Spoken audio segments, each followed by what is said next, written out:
dari tugas mewaris, saya mengambil waris dalam adat Jawa. Dalam adat Jawa ini menggunakan garis keturunan bapak atau patrilineal. Di Indonesia sendiri ada 3 hukum. Yang pertama ada hukum adat. Hukum adat ini keseluruhan hukum yang sesuai dengan adatnya masing-masing. Terus yang kedua ada hukum agama. Hukum agama ini jika tidak dijadikan pasal dalam negara berarti tidak diakui.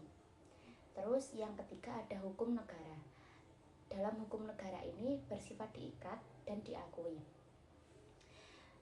Tapi dalam adat Jawa, jika pewaris memiliki anak, maka warisannya hanya berhenti kepada anaknya. Tapi sangat beda dengan hukum agama.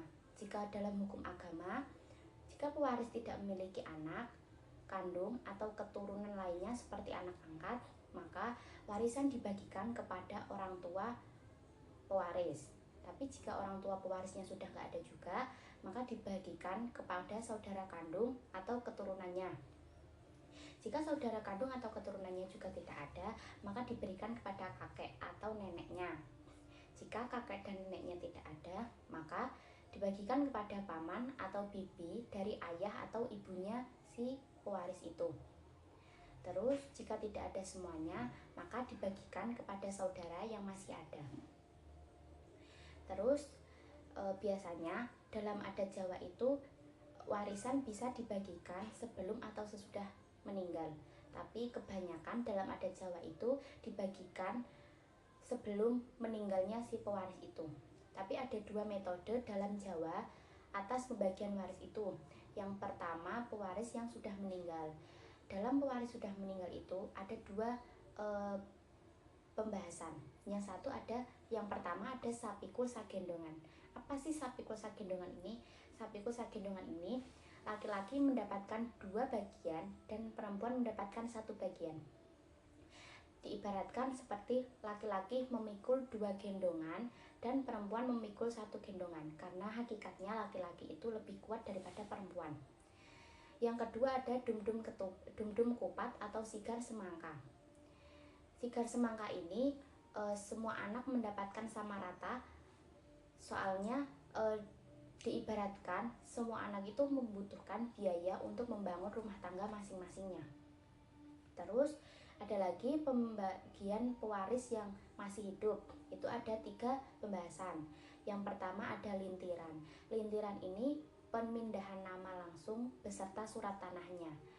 Seperti misal kayak pewarisnya punya aset berapa tanah, terus salah satu tanahnya itu ingin diwariskan kepada anaknya. Terus yang dilakukan oleh pewarisnya itu pewaris itu memindahkan nama dari pemilik asli kepada anaknya beserta surat tanahnya. Terus yang kedua ada acungan. Acungan ini penunjukan, seperti halnya pewaris memiliki beberapa aset.